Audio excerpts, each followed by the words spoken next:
Good morning, everybody. How y'all doing? Pretty good here, and welcome to the channel.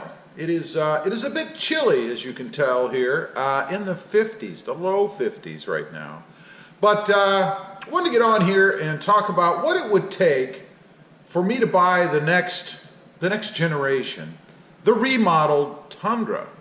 You know, there's been a lot of talk out there about this new Tundra that's coming out. You're seeing some spy shots, you know, those pictures or that video where it's got all this stuff all over it and people are guessing what it may or may not have.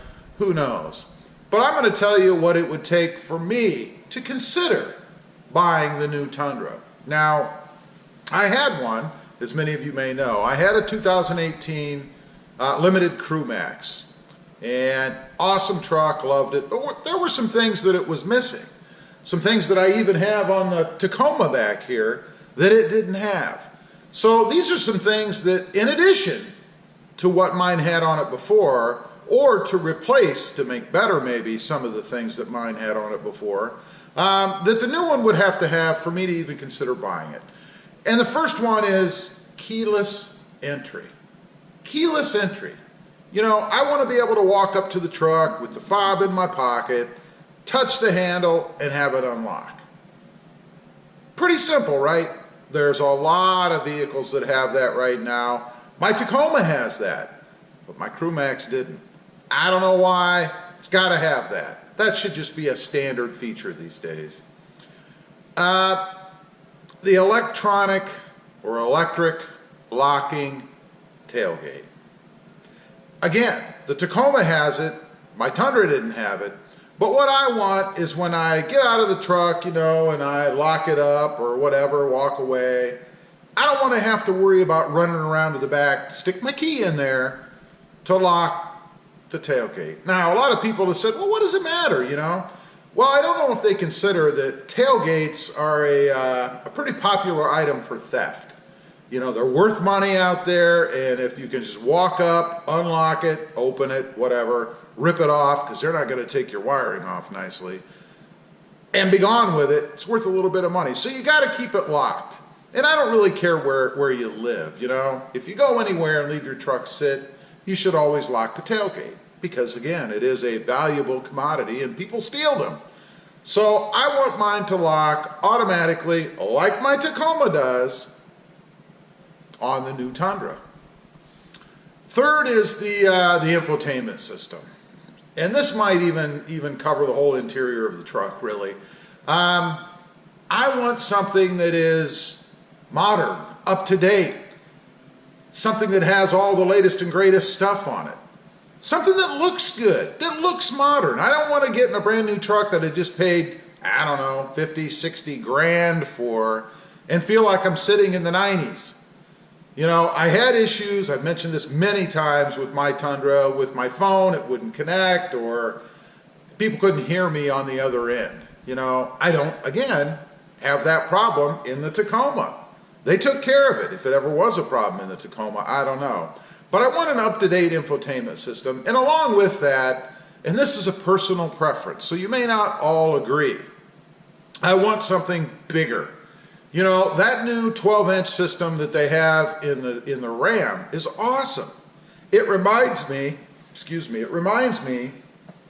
of what is in the Tesla, if you've ever seen that. It has a huge center display. Now, if Toyota's really serious about updating the Tundra, making it more modern, let's put a little bit in there. I'd pay a little extra for that. I think it's cool. I also think it's a safety concern. You know, the bigger it is, the easier it is for you to just take a quick glance and see it, not have to fix on something to be able to see where you're at. So it's also something they can tout as an added safety feature. A bigger, more reliable infotainment system.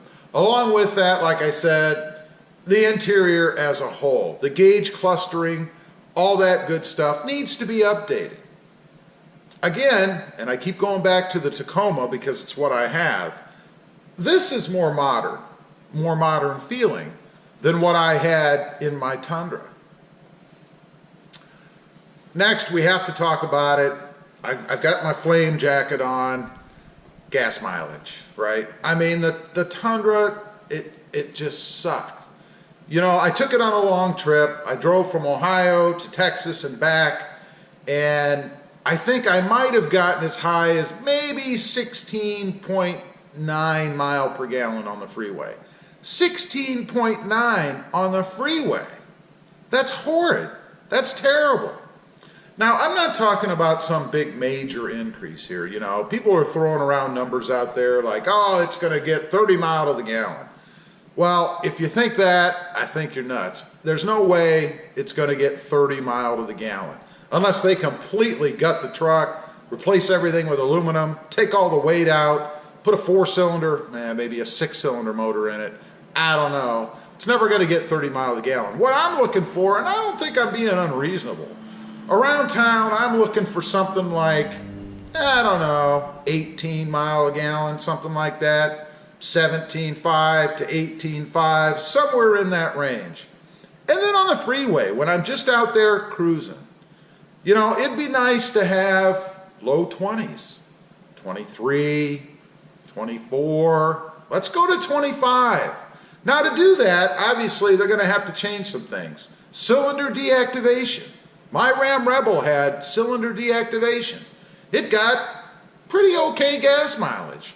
And people will complain about that. Well, you know, I want my V8 power all the time. Even when I'm just cruising on the freeway, you know. If you stop on the gas, those cylinders are going to be back on and you're going to have that power and you won't even know the difference. So who cares if a cylinder or 4, 3, whatever, deactivate while you're just cruising on the freeway, as long as you have that responsiveness to get it back as soon as you need it, if you need it or want it, on the freeway. I don't think that's unreasonable. I think given today's technology and today's lighter weight materials, i.e., let's talk about a composite bed, right? I have it in the Tacoma. Let's put a composite bed in the Tundra. Why not?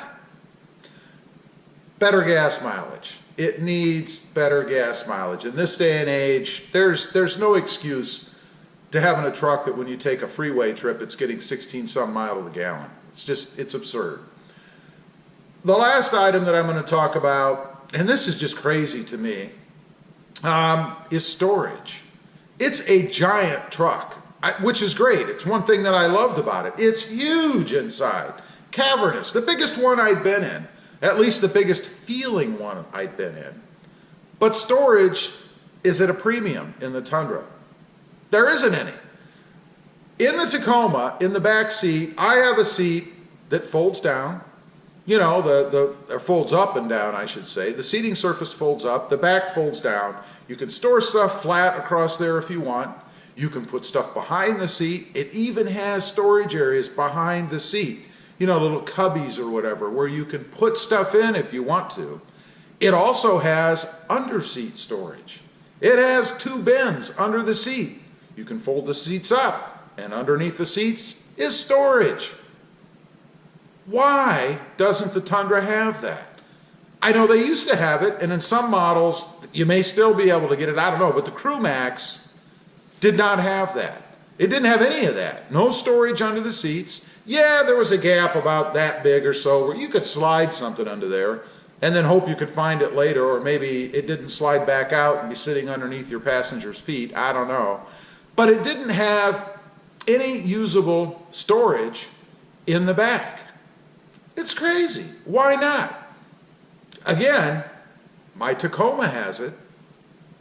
I don't know. Come on, Toyota. These are just a few things that, for me, this is my personal list. Some of you may agree, some of you may not. I'm sure there are other options. People talk about wanting a diesel, motor and wanting a manual transmission. And, again, those are all fine things. We all have our own list of things, right? But these things that I mentioned, I think, are not unreasonable and are just the minimum things that should come standard. They should come standard on the new truck. Maybe not the huge infotainment system. That's probably an upgrade. And come on, Toyota, you can charge more money for that, right? I mean, you'd have to. It costs more money. But you can use that as an upper trim level option. But at least give us the choice, The other things, I don't think that there's any question that they should be standard items on the Tundra. Anyway, I just wanted to get on here and talk about that a bit. People bring it up all the time to me. Well, are you going to buy the new Tundra? Well, I don't know. What's Toyota going to do to make me want to buy the new Tundra? You know, the recent upgrade or remodel, I'd call it maybe even just a refresh, on the Tacoma that was announced was really pretty minimal. There's some neat things in there. I mean, that 360-degree camera, that's pretty cool. That should be on the Tundra too. It's a bigger truck. But it really wasn't anything earth-shattering. You know, they really didn't do anything that I got to think, well, gee, I should have waited. I shouldn't have bought this model. I should have waited. Or maybe I should trade this and buy the next one. I hope they don't do that with the Tundra. I hope that when it comes out, I'm not sitting here making a video that says, gee, I'm glad I didn't buy a Tundra. You know, I'm glad I didn't wait because now I'm just disappointed. Anyway, appreciate you guys watching. Please give this video a big thumbs up. Click that subscribe button if you haven't before. And leave a comment down below. Am I being unreasonable? Am I nuts? What would you have them put in the new Tundra? Thanks for watching, and we'll see you next time on the web. Have a good day.